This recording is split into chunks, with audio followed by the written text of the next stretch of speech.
Hey, what's going on, guys? Your boy Ghost here, and today we're going to be doing something a bit different. So normally I try to break down whenever there's a live stream, I break it down and cover the most important parts. I'm going to do kind of a mixture of a reaction along with the breakdown. So if I see anything that I really want to talk about, I'm going to pause the video, have some background footage, and we'll really try to break it down. All right, enjoy the rest of the video. Let me know what you think about this process. Have a good one and stay spooky. Renegades. I'm here. Oh! Seeing how stunningly Star Wars it felt was. Oh, look at that lightsaber! Glorious! Jumped into that walker and I just annihilated the. Come on. Oh! Look at the A2A2! New world opened up for me. There's something really special here that we haven't really done in Destiny before. That ignition, that hiss, that sound. Hi. Like that. Okay. Infiltrating the lawless frontier of Bungie Vidoc. We begin in the shadow of a prophecy that says our end is already written. It's here we draw a line in the sand where we start the long journey to fight our fate.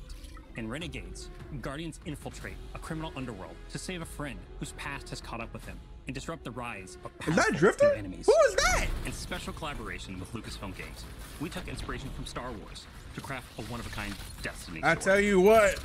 Renegades redefines what an expansion can be. It brings the grit, guns, and glory of a space western to Destiny. But Renegades isn't just about power. It's about what you're willing to risk to change the future. Is that Drifter? It's gotta be Drifter. They don't froze Drifter in Were ice. such great collaborators. They understood that in order for this to work, we had to find where the Venn diagram of our two stories meet. Themes of underdogs rising up against something much larger than themselves. Themes of hope. Those little places in that Venn diagram were the ones that really helped us find the story that we want to tell together.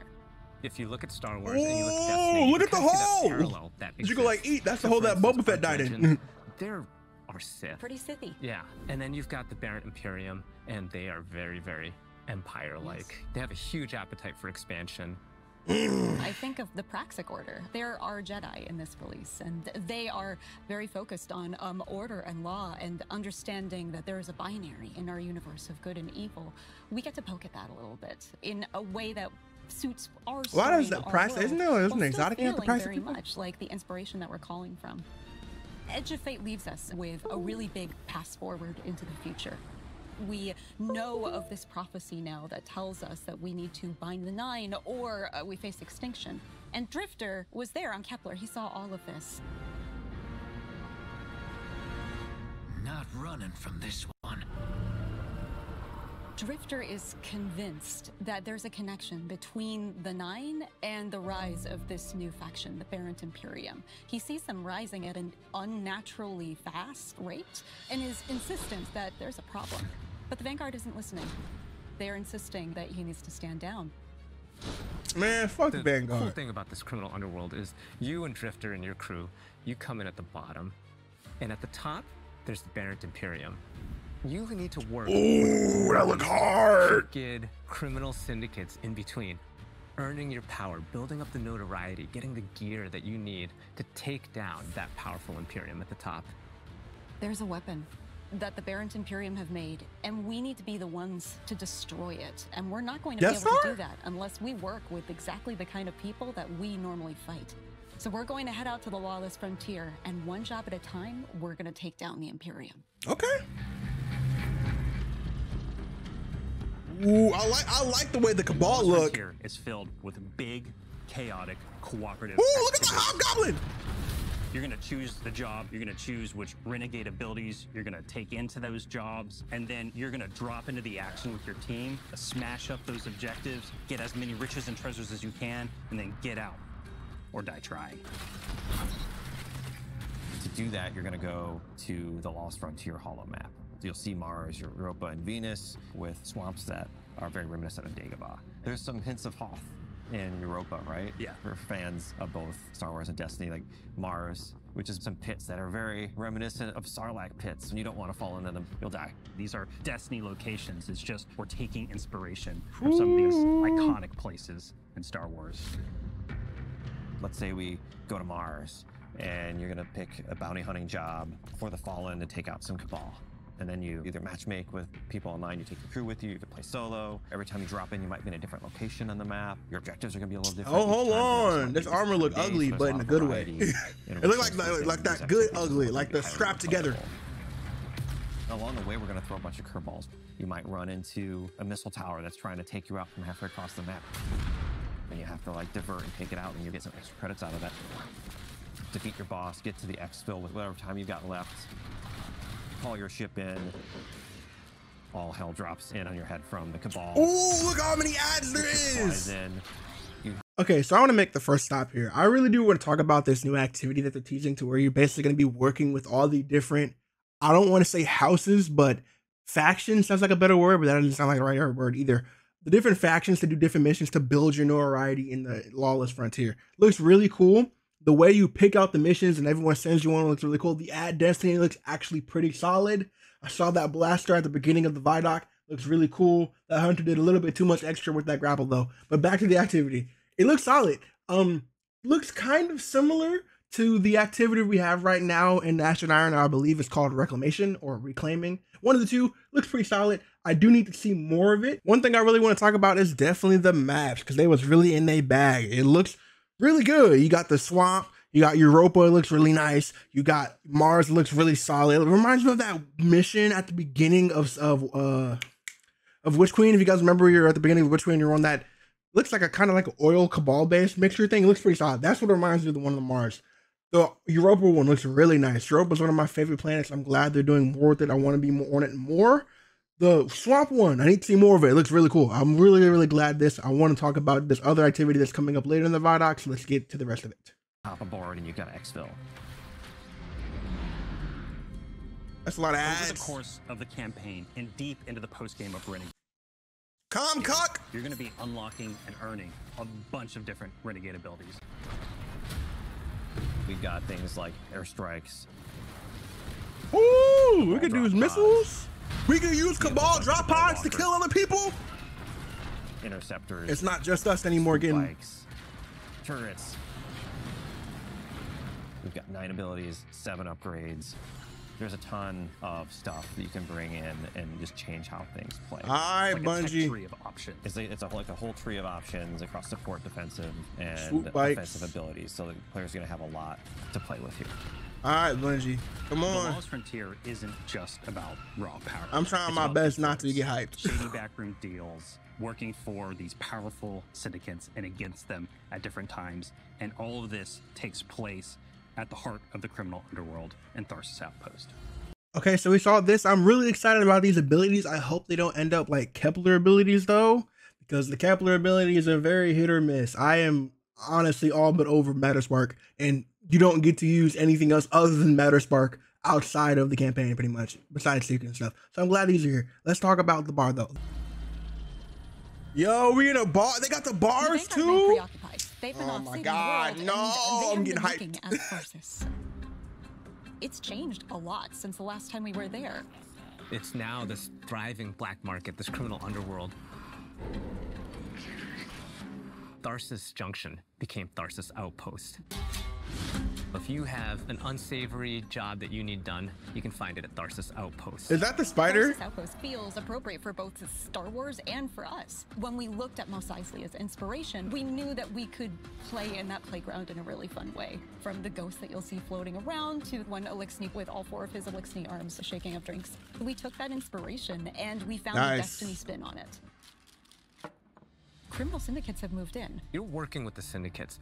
You are building your notoriety with them. The 3 different syndicates that we created, we're going to be dealing with. The Pikers are Elixni. They're kind of like an anarchist biker gang. Unlike other W. Elixni, they're atheists. They don't worship machines. They follow relics. We've also got the Totality Division, a subsect of the Barrent Imperium. They're run by Scions, and their enforcer Rao is going to be the leader of this group. And we've got Tharsis Reformation. You looking They are swaggy. a breakaway group from Maya's Vex. They're starting to think for themselves and figure out what it means to be an individual. They're starting to do crime. They're wearing clothes. Crime and wearing clothes are what all individuals do. We need to have new people to fight and new people to root for. And this was our opportunity. The bar looks sick. You're gonna see more about this right now, probably. I'm very excited. I saw this. I've watched like maybe one season of Mandalorian and it was immediately put back here. The factions, beautiful. Whoever I just know it's got to be a black person. I'm sorry to bring this. It's got to be a black person because nobody was like, give this Cabal guy a gold chin, ice him out, put some VVs on his wrist. Now the Vex also look very, very cool. And they really got this mob boss Scion on the Cabal team. Beautiful. I feel like I'm watching a Saints Row trailer. Really cool. Want to see more of this. Can't wait to play it. I tell you what, them Vex look guys. All the outfits, all their fits look W. It's not just surviving really nice. The lawless frontier. It's garnering. Oh crap! I gotta go live on TikTok. And building your power so that you can bend it to your will. In the end game, you get the best weapons, the best armor, the coolest exclusive cosmetics. You're going to need to work with the syndicates to increase your notoriety by completing jobs successfully alone or with a crew, and then doing so you'll unlock our highest risk, highest reward jobs, and at the same time you're going to have the ability to do the special job that'll take you off planet to the dungeon. To the dungeon? How far we is getting the dungeon? We get another fallen unlock Invasion. That's right. Invasion is back. But this doesn't work like Gambit. It's opt-in. The invader has some initiative when invasion begins. This is more strategic. You scan the battlefield and you're like, okay, is this the right time for me to take the shot? And what's the right tool for me to do it? You're telling me we're playing Gambit? Vehicle? Do I use a Cabal Walker? Just watch out for that double cross. Yeah.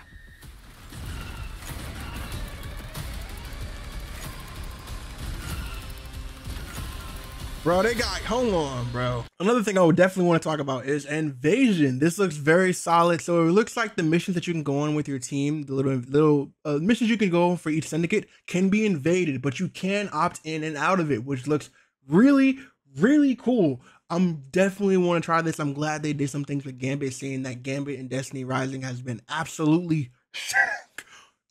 completely destroying Gambit we have in D2, like most things in D2 versus Destiny Rising. I'm really excited for this. I can't wait to hear more information on it. I'm looking forward to the loot. If the loot is not good enough, though, people will not play. So please make the loot good enough. Most people will just not even opt in for it if it's not worth it. Renegades marks the Guardian's descent into a criminal. Is this Gambit again? A world of shadows and my whole situation is, hold on, we'll talk later. You'll fight dirty, break the rules, and build a hardened crew that can take on any job, standing up to the most ruthless syndicates in the system. It just looked like Gambit with vehicles.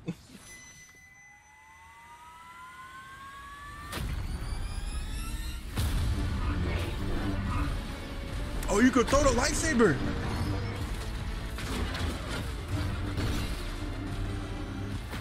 Even in the darkest corners of this world, there's still a glimmer of hope. Guardians will have to find their own version of balance between loyalty and survival, between power and purpose. Because there's more at play than credits and contracts. Forces are on the move, ones that see you not just as a player, but as a piece on the board. It looks so nice. To change the future, you'll have to become the one thing they never saw coming.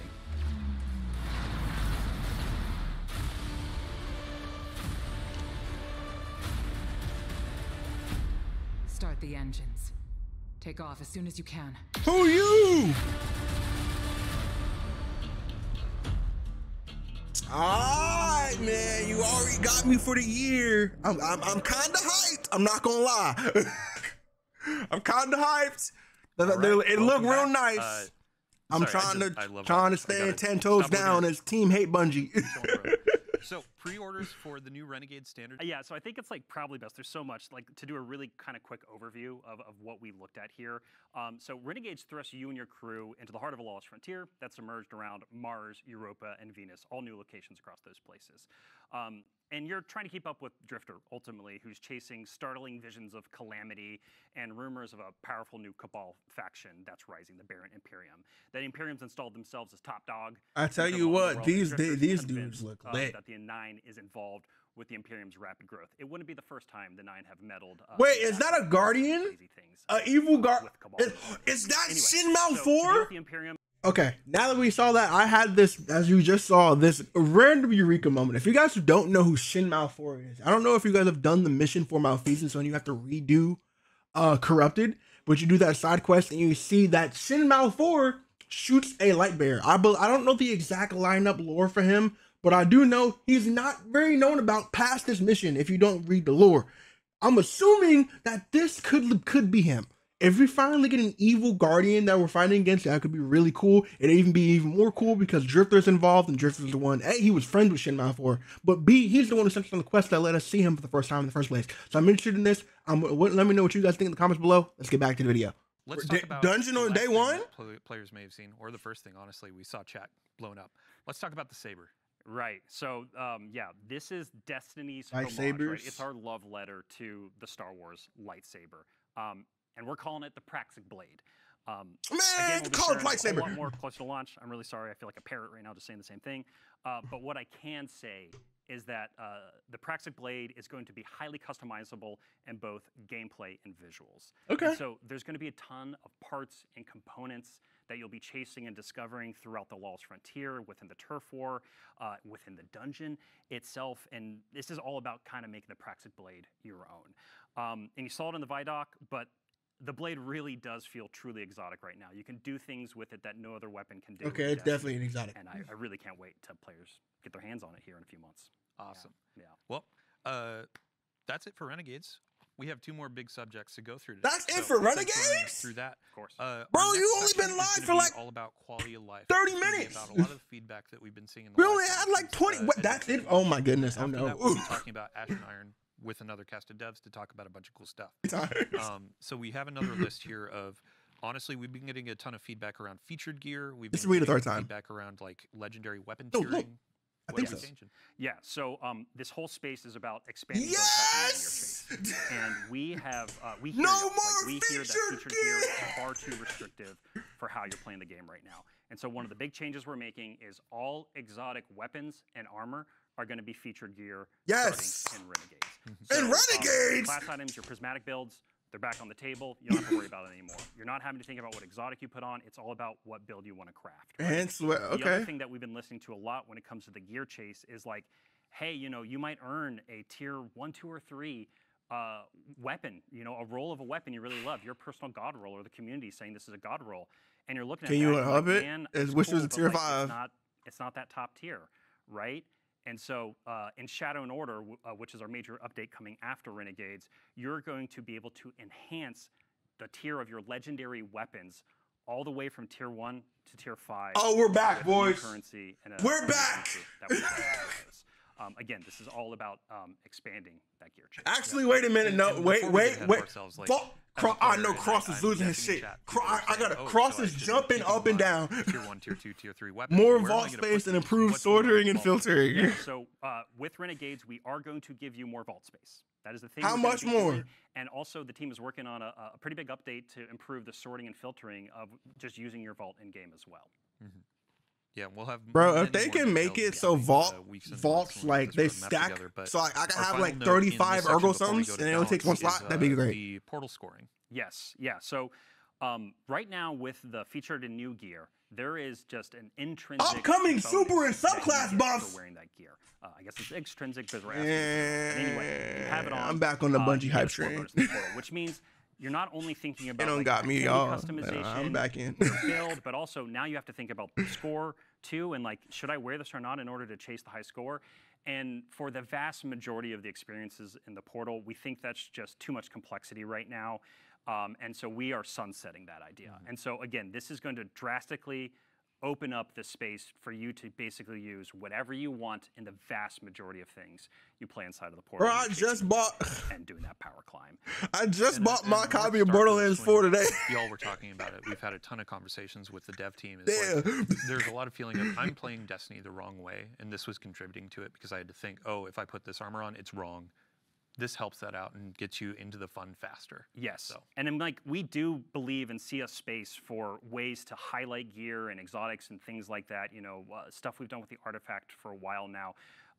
We want it to be part of the game because I think, Let me go you know, check if the pushing Steam people update is off live of real The quick. super Oh my hot God. stuff is really healthy sometimes to just have more fun and experiment with things.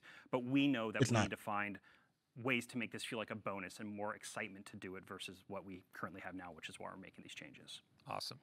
Yeah, and then our last section here for quality of life, let's talk about sandbox balance. Y'all have been really taking a lot of the feedback.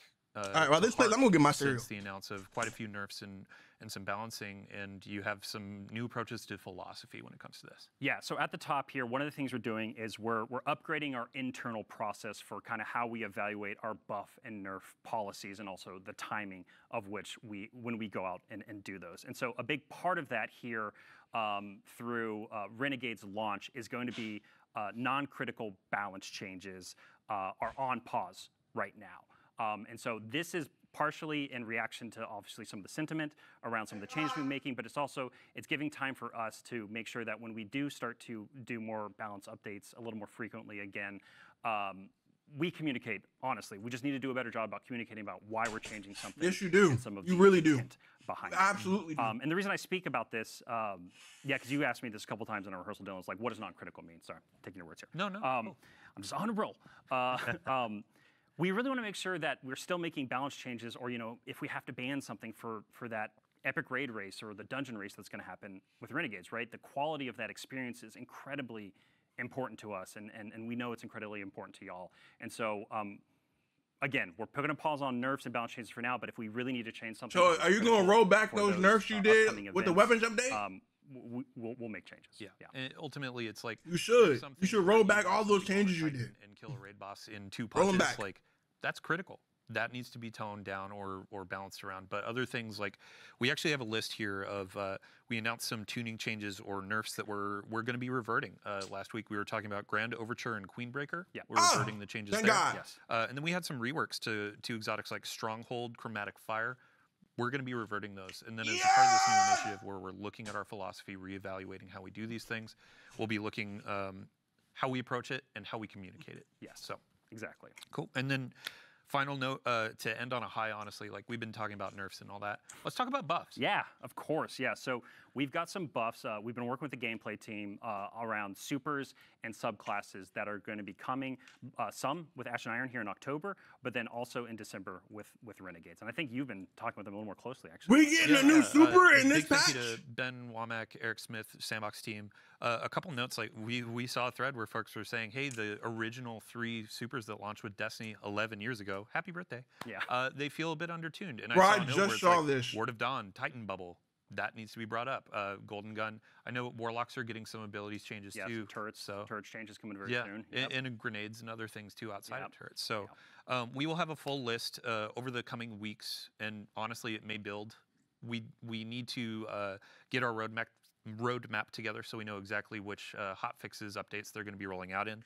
But yeah, we'll be as transparent as possible with you. So to really end it and get into the awesome Ash and Iron content, thank you again to everybody that's been giving us feedback. Thank you to everybody that's been playing and diving into all the changes.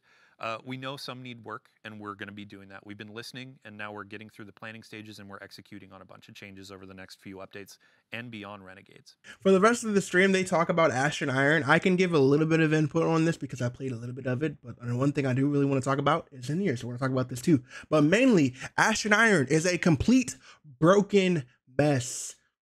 Do not play it. Wait for patches. It's legitimately unplayable. The only reason you'd want to play right now is if you want to farm some of the loot from the current event going on. I believe that crossbow that they talked about that you'll see in the gameplay here is a stasis one, and I did talk about it earlier, and I think I talk about it in here.